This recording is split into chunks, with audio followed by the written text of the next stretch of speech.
Yakmala! Welcome back, my chums!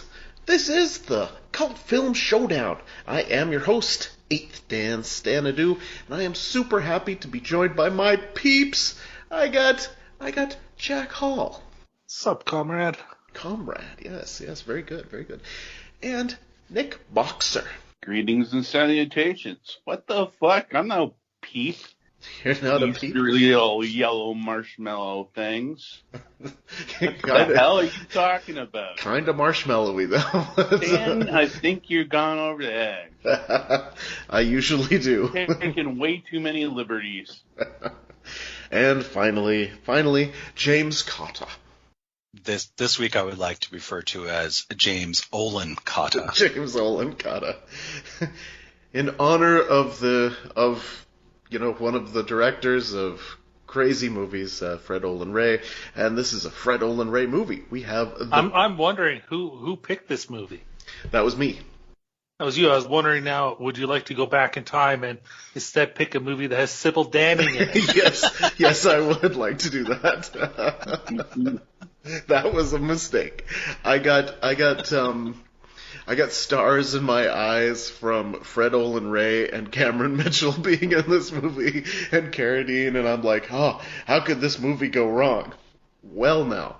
there are many ways. Well, what is the Seasons concept? Yeah, the Seasons concept is that this is a spotlight on Sybil Danning called Sybil-ance, and this is a movie does not do that. This is a movie that features Sybil Danning for approximately 2 minutes? She exits the film at 4.5 minutes in. Yes. Yeah. So she's in the opening scene essentially, and that's it. I'm watching this thing. I'm literally with 15 minutes to go. I literally slapped my forehead out loud like, she's not going to be back in it, is she? Does anyone have any trivia that she knows she's in this movie? Because the opening scene could have been filmed for something else. It could have been any movie, basically. Yeah. Yeah, did she owe Fred Olen Ray something that it was just like, oh, fine, I'll come out and appear in your movie for 10 seconds. Fine. Maybe. It does feel like a favor for sure. Yeah. At the risk of actually talking about the movie, it is such a strangely constructed film that it does feel like it's assembled from 3 different films. That instead of short ends, it's leftover stuff from incomplete films. Yeah. Oh, it's based on a Bram Stoker, thank you, novel. So we should let the highlight of the podcast happen though. Yes, and does anybody know that it's called The Tomb? Did we call it The Tomb, or did we just get just get in? It's that movie without Sybil Danning. Yeah. All right, The Tomb and Nick Boxer. Yes, The Tomb. Well, our protagonist? No. I was going to say protagonist because, he spends a whole lot of time on screen in the beginning of the movie. But no, he's probably not the protagonist.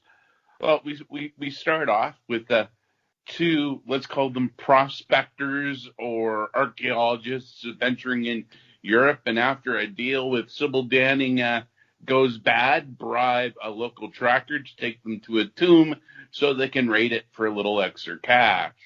These two adventurers enter a tomb, I guess you'd call it. It also kind of looks like a hole in a rock, not really a cave thing, where they discover Egyptian priestess / vampire who awakens and kills one of them and lets the other one go with a valuable piece of jewelry. I don't know why she lets him go, because she's really insistent on killing anyone who touches this piece of jewelry. But she does let him go, who flees to America, splitting up the jewelry into 2 pieces and selling them to individual collectors. the vampire / Egyptian priestess then flies commercial to America to kill anyone who remotely looks like they may have looked at the jewelry. And she catches up with our dude and kills him, or enslaves him in some sort of vampire fashion. And the two collectors start to realize that just Julie is special.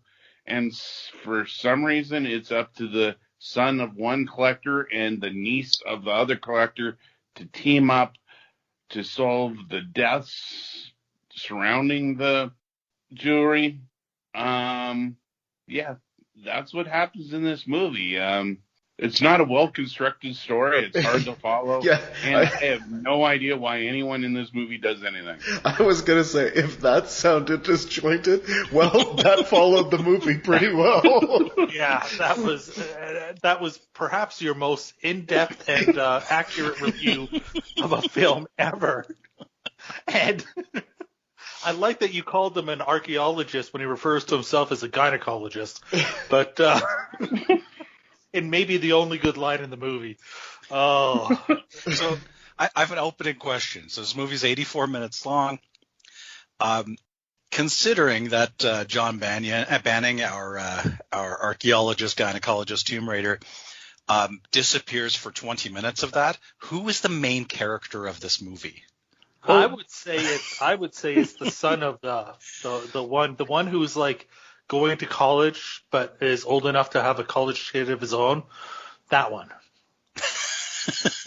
I mean, yeah, probably. Although the niece is also somewhat close because she's actually involved right away. I mean, they're both involved right away, but it's just everybody's like a secondary character that just keeps getting thrown into random scenes where it's just like, oh, and then they swap them out for like Cameron Mitchell's character, and then it's just like, okay, well, now we're gonna swap in somebody else. Everybody in this is a secondary character except for Sybil Danning, who doesn't even reach that. Yeah, I'm not sure she reaches tertiary. Yeah.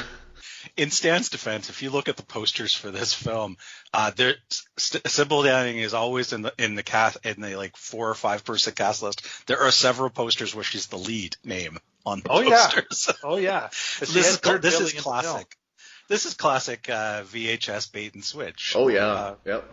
And the thing is that when you look at this, I mean, Cameron Mitchell, Olen Ray, I mean, like, there's so many good reasons to want to watch this movie anyways. I figured that, oh, well, even if Sybil's not in it, then how can it go that wrong? And, well, anyways, I apologize.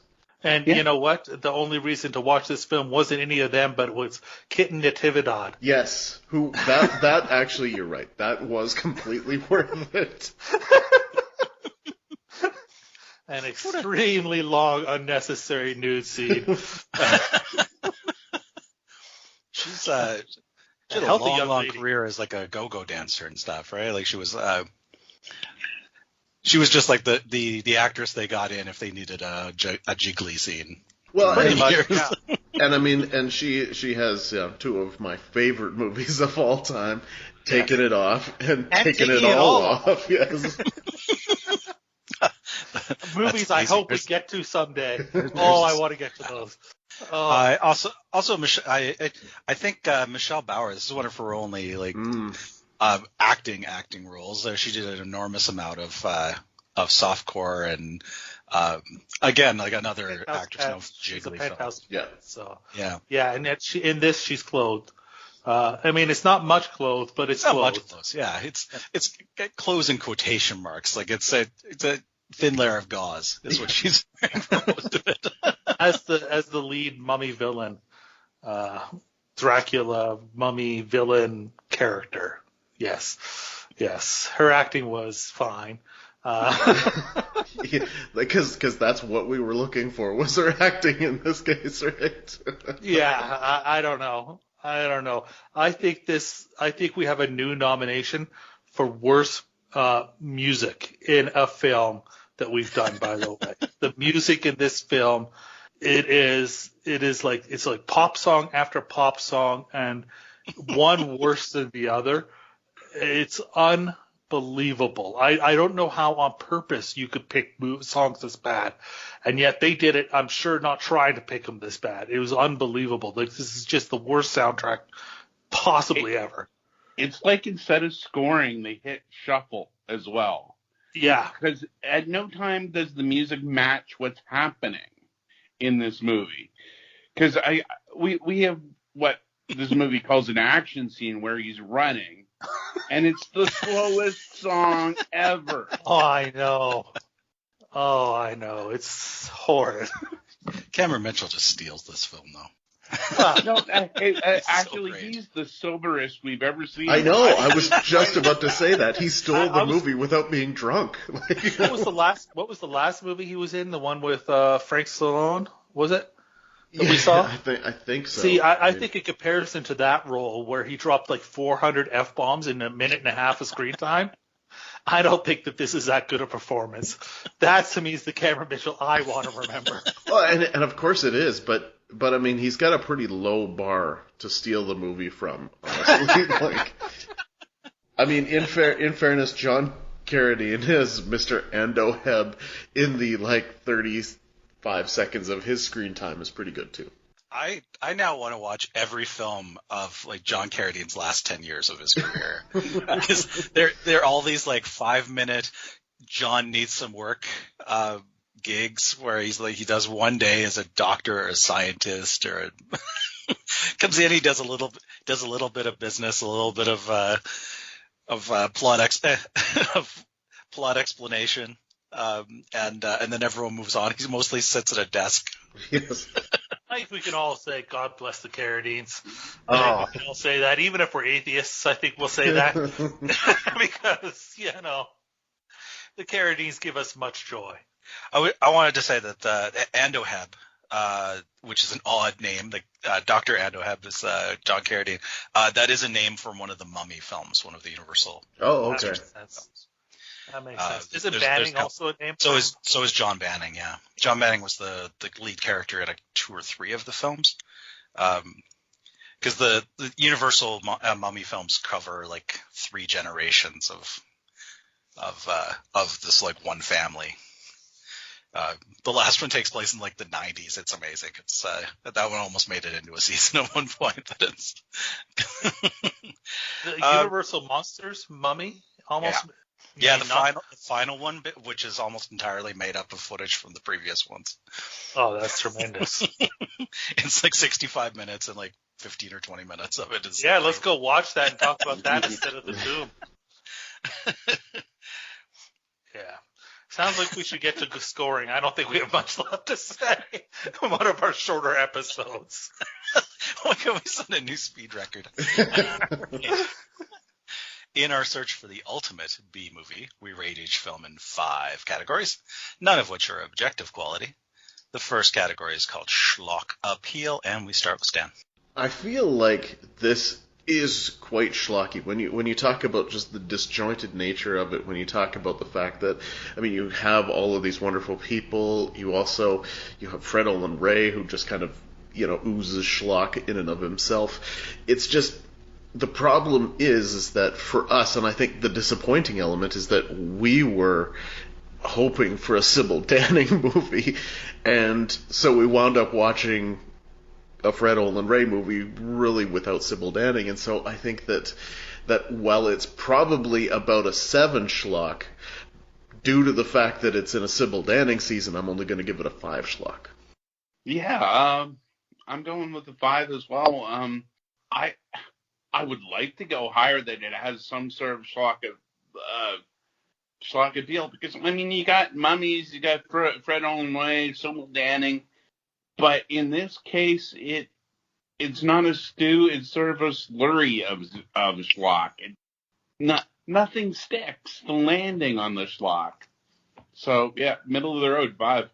Yeah, it could be 5s all across the board because I got that same score too. I mean, let's face it, this film is you can't deny that there's a schlock to it because, I mean, you got that cast. And that's all you have to say. You got that cast, you got schlock. What you don't have is it's not as much fun, though, despite having that cast as it should be. With that cast, it should be scoring higher than 5. but it fails to, as you say, Nick, stick the landing. 5. Well, I'm going to be slightly more generous in this category because I think that it suffers from two things, which is, one, this is a Sybil Danning season, and we've got 3 minutes of Sybil Danning, which almost is a good schlock thing. You have to admit, yeah, amazing.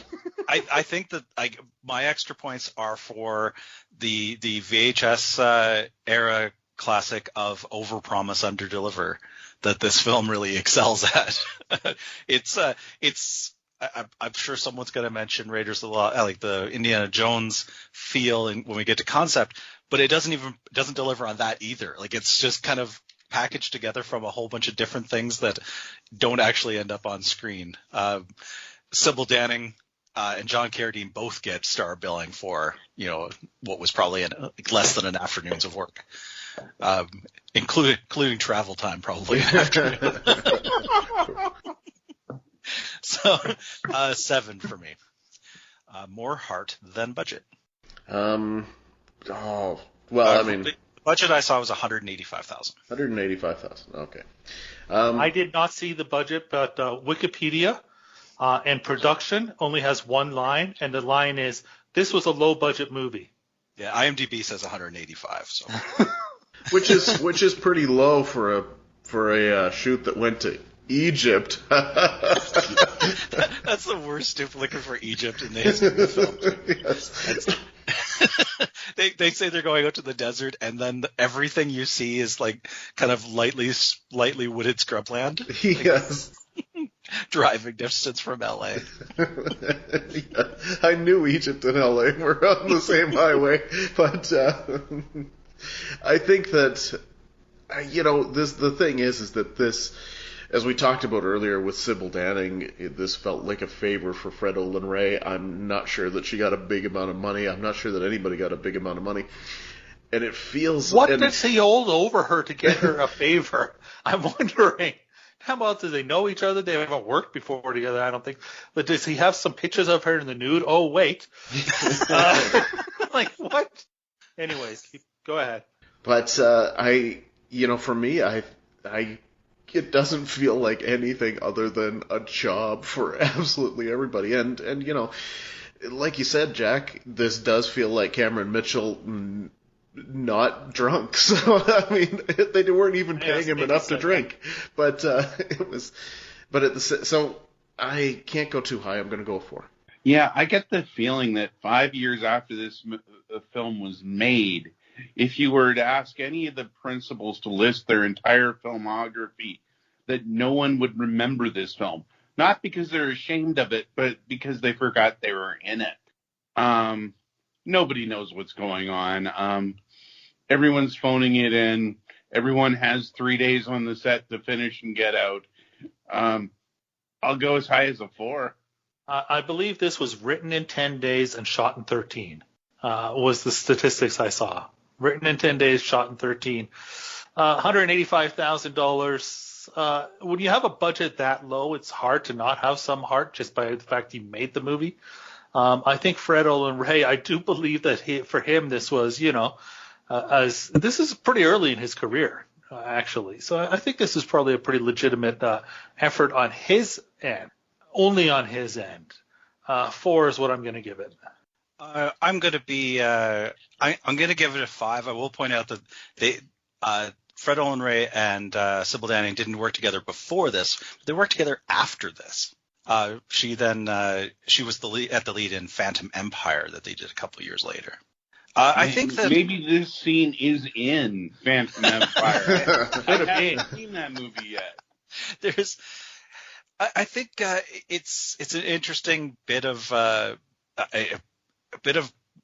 getting some of these folks like Cameron and John, who were getting a lot of work at the time, and getting them, at least probably keeping their health benefits up. They probably still counted as union work. So 5 though. What the fuck moments? Yeah, it's interesting because you talk about the Phantom Empire, and the Phantom Empire was my other choice instead of this. And it's just like, but Cameron Mitchell put it over the edge, so, well, damn it. there's a few. It gets interesting right off the bat when you see Sybil and of course, and you see Banning and stuff like that, and then they have that that exchange, which is so terrible, and the opening gun battle, which has no blood whatsoever, and the worst choreography. I mean, people are shooting, and then like 12 seconds later, they're getting hit and stuff like that. And then there's the one shot, and the airplane blows up. I mean, it's amazing, and you think to yourself, this is fantastic. How can I go wrong with this? And then you jump to the bar scene, and there's that silly band called Pharaoh and the Mummies that are playing. Oh my God. I mentioned the music was bad, right? Yes. And they wow, that was... Wasn't it Tutti Frutti they were singing? Yes, it it's was. It's a 3-minute song that made it seem like a half hour.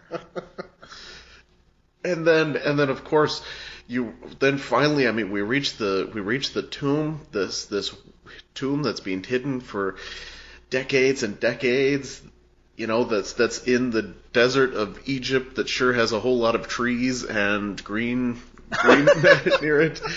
And what's my favorite part about the tomb is the fact that it has windows, because every hidden tomb has windows.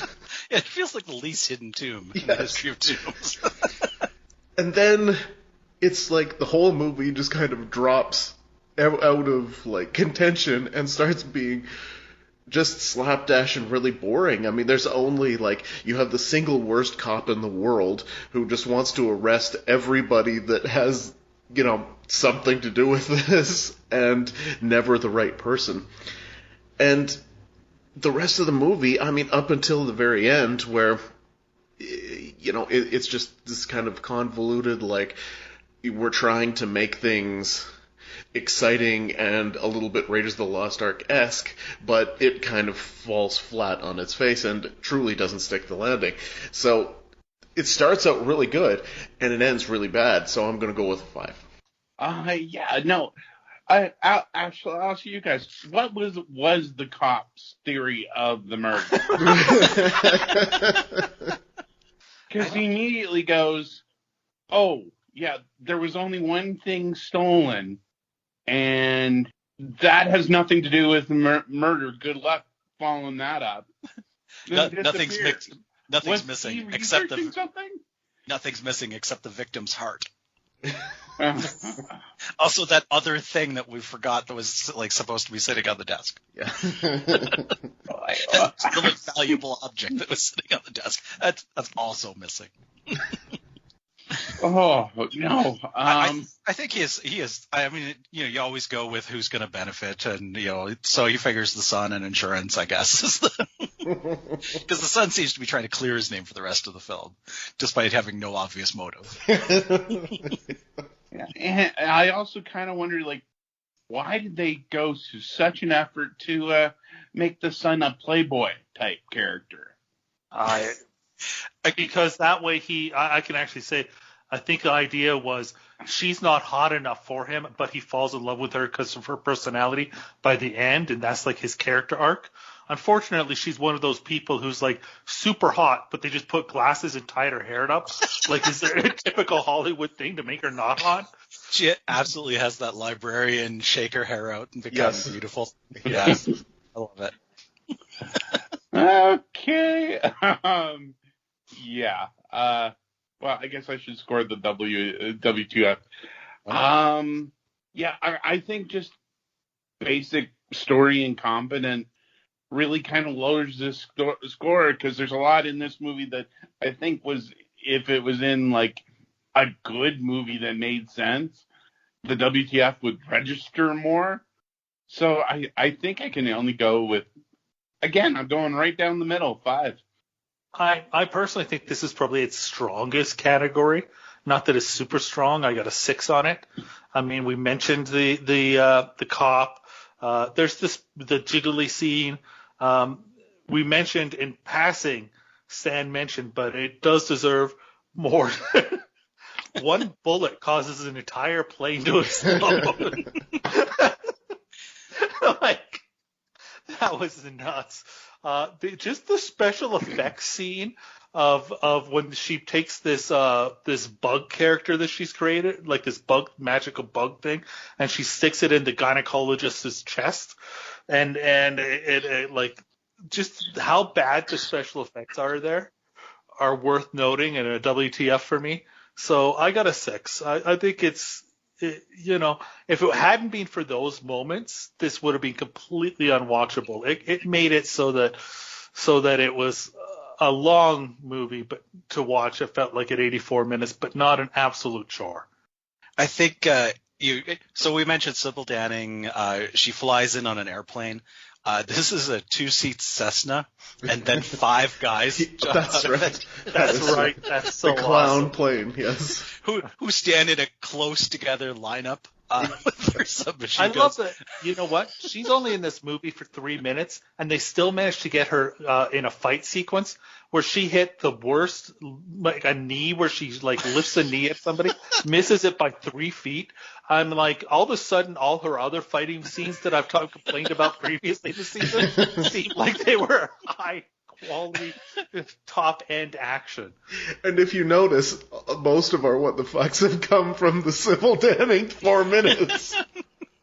It's every 4 minutes. Yes. There's after the professor dies and we're introduced to who the guy who I thought was perhaps I thought my shot for the lead character, but he's not introduced until 40 minutes into the film, is the professor's son, who's also going to university.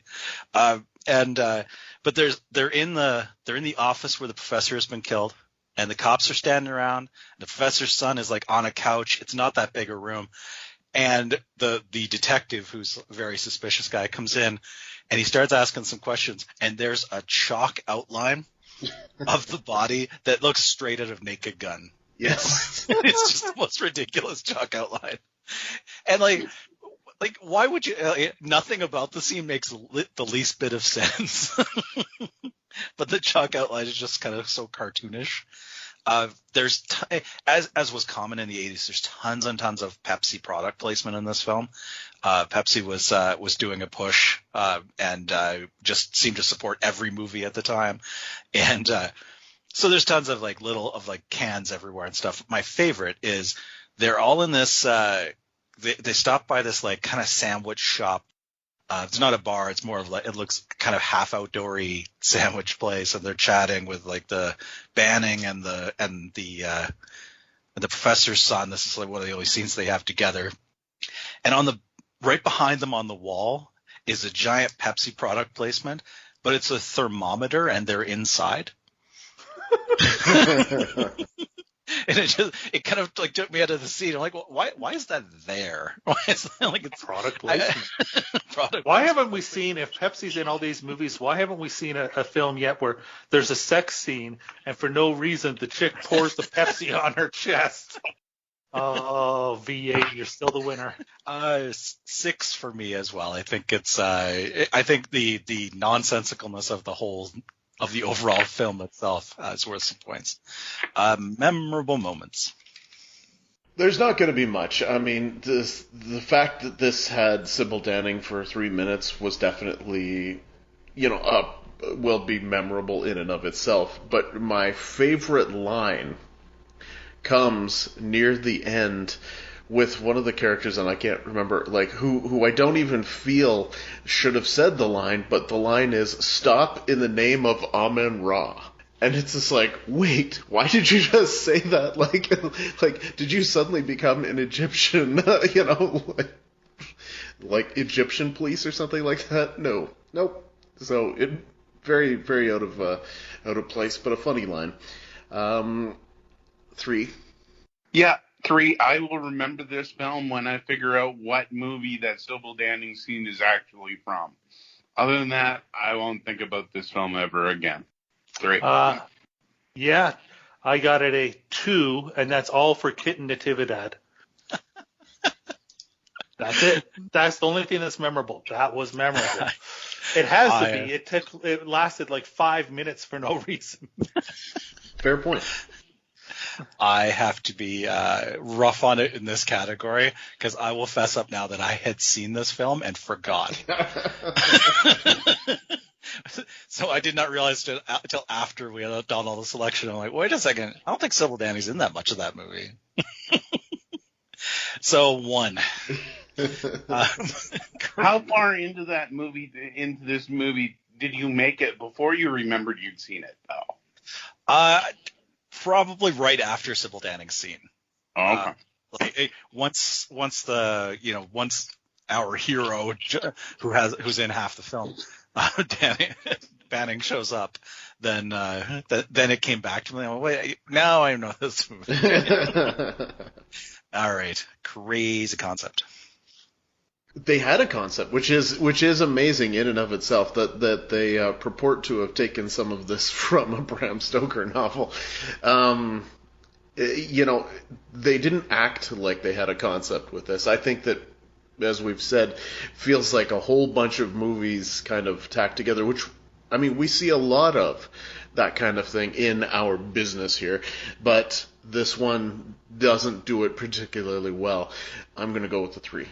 Yeah, I mean, it has a concept. It's like, let's make a mummy film. It's the execution and, maybe the script that's missing, not concept. So, yeah, 3. Let's see. We have the loose adaptation of a generic, not very famous novel from a famous author. 2. I'm not sure it's not based on Bram Stoker's Dracula, though. It's not. And from what I understand is if you read the novel, there will be no doubt you'll sit there and go, oh, yeah, this is definitely an adaptation of it.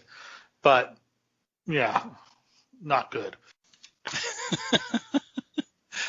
What is it actually based? The Jewel of 7 Stars is the name of the book it's based on. I'm going to be more charitable in this because all of you have talked about how common it is to do a pitch for a mummy film. This one does not have a mummy in it. I think that alone, they when push came to shove, they're like, "Do you want it? We're going to do a sexy mummy movie in that she's going to be a vampire." Yes. Yes. She's just going to be hidden in tombs. hanging around in a sarcophagus. Yes. Yes. That's my point. It's that everything's set up to be a mummy and then she's a vampire. So 5. That brings this film, after all of our balloting. I've got to go all the way to the bottom of the octagon here to find out. It does not quite. It makes it into the bottom 20 of the octagon, so it's still not as bad as it could have been, I guess. Cameron Mitchell and Sybil Danning gave it quite a lot of points.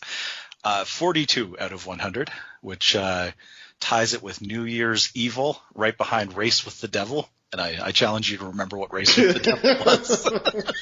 I love Race with the Devil. I remember Race with the Devil. Yes. Yeah. It's the Winnebago film. Oh, yeah.